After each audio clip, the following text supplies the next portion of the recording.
करते और बात करते हैं राजस्थान विधानसभा की कार्यवाही की। तो बिजली कटौती को लेकर सदन में आज हंगामा हुआ।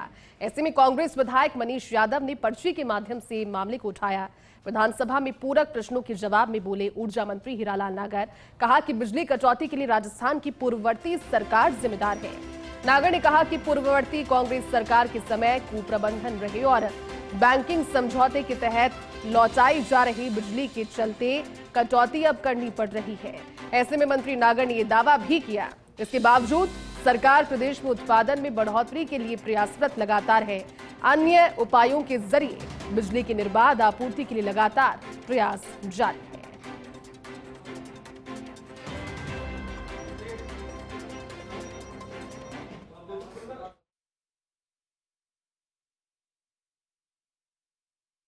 बिजली वास्तव में आम जनता से सीधा जुड़ा हुआ महकमा है और इसमें हमारा विभाग पूरा प्रयास कर रहा है तत्परता के साथ कि हम अभी जो हमारे पास उपलब्ध संसाधन हैं उनकी मॉनिटरिंग करके और उनकी बढ़िया से हम एफिशिएंसी के साथ उनका उपयोग करें, वो हम कर रहे हैं। जहाँ पिछली सरकार के समय 50-55% PLF पर हमारे उत्पादन के प्लांट चलते थे, हम उसको 74% पर चला रहे हैं, तो वो हमने उत्पादकता बढ़ाई है। जो फ्यूल सरचार्ज है वो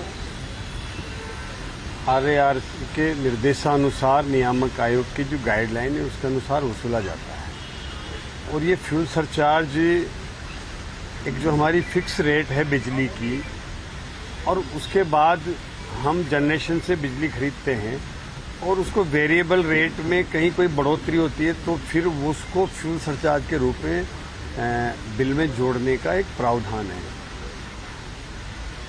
हमारे यहाँ पर पिछली सरकार के समय इनको समय पर कोयला नहीं मिल पाया, अपने खदानों से कोयले का उत्पादन नहीं कर पाए और हमारी जो खदानें थी वो बंद हो गई, जिसकी वजह से उस समय बाहर से कोयला लेना पड़ा। हमें जो अलॉटेड खदान थी वहाँ से कोयला नहीं मिलने के कारण वो कोयला महंगा आया। कोल इंडिया ने भी नियम है कि आप अपनी खदान को चालू नहीं करा सकते तो आपको 40% अतिरिक्त दाम दे करके कोयला लेना पड़ेगा, जिससे वो कोल इंडिया से भी महंगी कोयले खरीदने पड़े जो 40% ज़्यादा रेट में थे।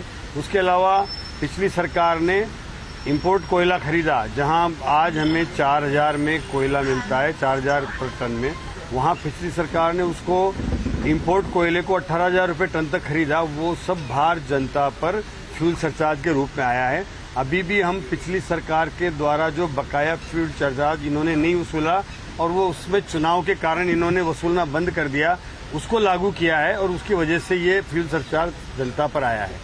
पिछली सरकार केवल अपने मार्च तक का ये प्रावधान कर गई कि हम डोमेस्टिक उपभोक्ताओं से फ्यूल सरचार्ज चार्ज नहीं करेंगे और उसका सरकार को वहन करना पड़ेगा। उसके बाद जब मार्च खत्म हो गया, ऐसी कोई प्रावधान आगे के लिए किया नहीं था, तो फिर वो उपभोक्ताओं के बिल में जुड़ करके आना था, जो कि पिछली सरकार की जो नाकामी थी, इनके द्वारा जो महंगा कोल खरीदा गया अपनी कुप्रबंधन के कारण जनता पर भार आया, जिसकी वजह से ये भार आया है। कि सदन को जो जवाब दिया गया है ना, उसमें सदन को गुमराह करने का काम किया जा रहा है। खंड ब में आप ही देख लो, आपने कहा है कि हम 20 से 22 घंटे बिजली दे रहे हैं खंड ब में, और किसान को 6 घंटे दे रहे हैं, आप लिख के दे रहे हो इसमें। और पीछे जो आपने एनेक्चर लगाया है इस परिशिष्ट ए में, आप ये कह रहे हो कि मई में तो 25% हमारे पास कमी आ रही है और जून में 28% कम आ रही है। तो ये परसेंटेज के हिसाब से अगर आप लगाओगे तो 24 घंटे में 20-22 घंटे बैठती नहीं है बिजली। ये तो सबसे पहले मैं सदन को ये बताना चाहूँगा। दूसरा, हकीकत आपको भी पता है, रात के 2-2 बजे तक बिजली नहीं आ पा रही है।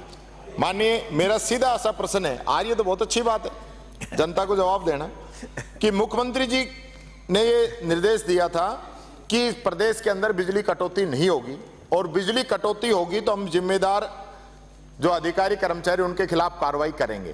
तो एक तो आप ये बता दीजिए कितने लोगों के खिलाफ आपने कार्रवाई की, एक नंबर।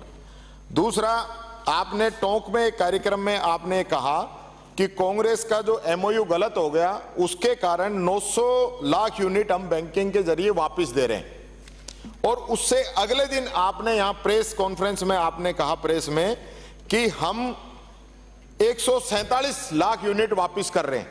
तो आपके दोनों बयान के अंदर लाखों यूनिट का अंतर है, ये एक आप क्लियर आप करा दें। और दूसरा मैं कहना चाहूंगा कि जब आप कांग्रेस के समय के सारे एमओयू कैंसिल कर रहे हैं तो ये एमओयू कैंसिल करके किसान को और आम जनता को बिजली नहीं दे सकते आप, इसके बारे में बता दीजिए।